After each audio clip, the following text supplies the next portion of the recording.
Welcome to week 2, day 4 of Sing for Hull. I'm Shelley Gabriel from the Hull Music Service and we are looking at Let's Go Fly a Kite. So today we'll be looking at some different craft ideas that you can do to help your performance tomorrow at 1:30. But first things first, fun fact of the day. Now this fun fact is brought to you by Miss Alice Siddle because Mary Poppins is her favourite thing ever. And she's been telling me lots of facts, but my favourite one that she told me is that Walt Disney loved the music from Mary Poppins and he asked the Sherman brothers who wrote it to come and play to him every Friday lunchtime in his office so that he could enjoy it every week.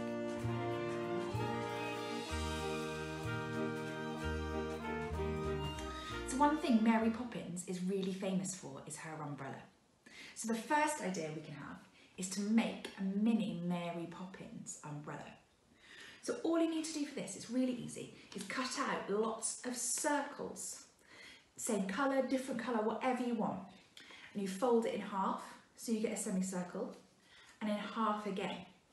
And then what you do is you put a strip of glue just along that edge where it's all folded together,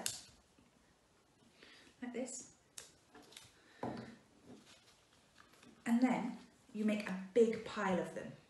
You stick them all together. So once that bit of glue is dried,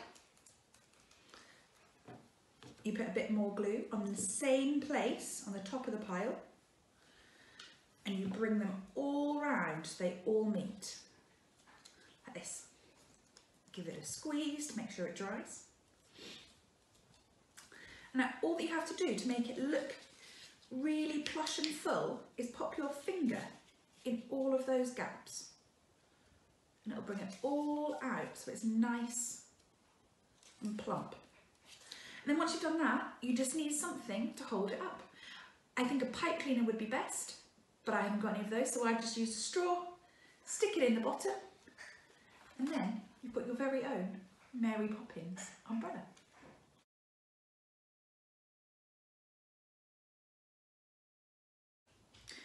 So our song of the week this week is Let's Go Fly a Kite. So the one thing that we obviously need is a kite. So in order to make our kite, the things that you're going to need are a piece of paper, some sellotape, some ribbon.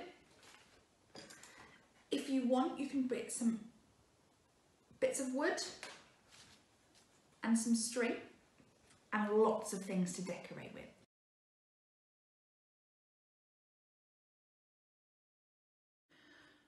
Okay, so the first thing we need to do to get this lovely kite shape is to fold our piece of paper.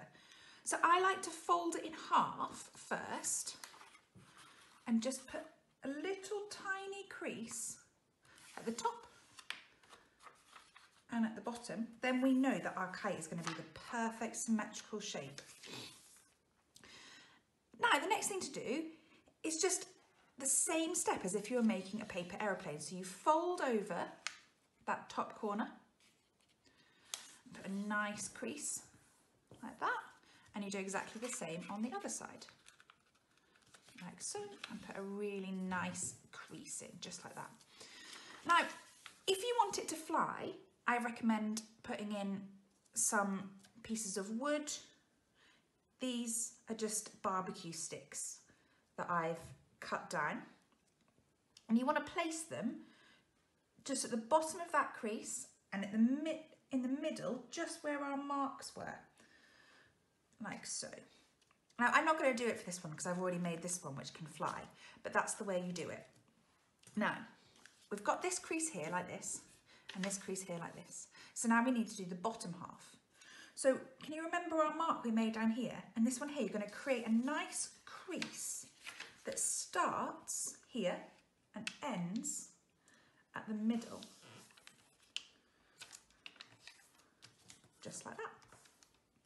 Now I like to fold this bit back over so it's nice and hidden, and it also gives it a bit more structure to the kite. And it should go up like that.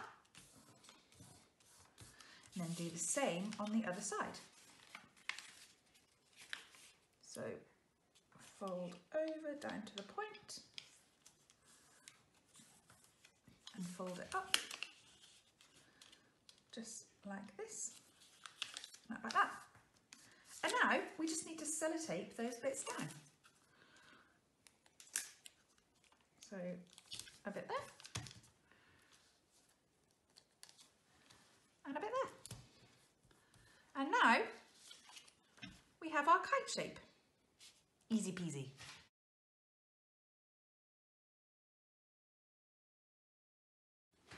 So now it's time to decorate your kite. You can use anything. Crayons, paint, glitter and glue, stick things on, cut things out. The more colourful the better. And once your kite is decorated, it's time to add the most important bit, the tail. So I think I'm going to add a tail to this one. And all I've got here is some ribbon that I've tied some more ribbon around. But you can also cut out bows and stick them on like I've done with this one here. Or you can use tissue paper or anything that makes it look exciting and colourful. Now, the best way to add your tail onto your kite is sellotape. I find it's the strongest thing that keeps it in place. So I would just put it across like that, get a piece of sellotape and stick it on.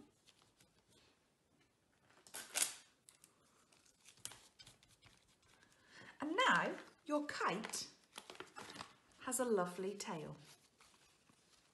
The final thing to do to make this kite fly is to add the string. So can you remember when we added these pieces of wood earlier on?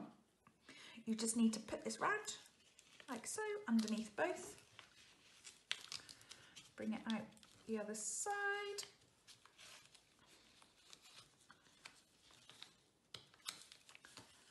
And tie a couple of knots. Keep it nice and secure. So hopefully you now have a beautiful kite ready for our performance tomorrow at 1:30. We'd love to see what you've been making and singing, so please contact us on Twitter, Facebook, email or through our website. And we really look forward to seeing you tomorrow at 1:30.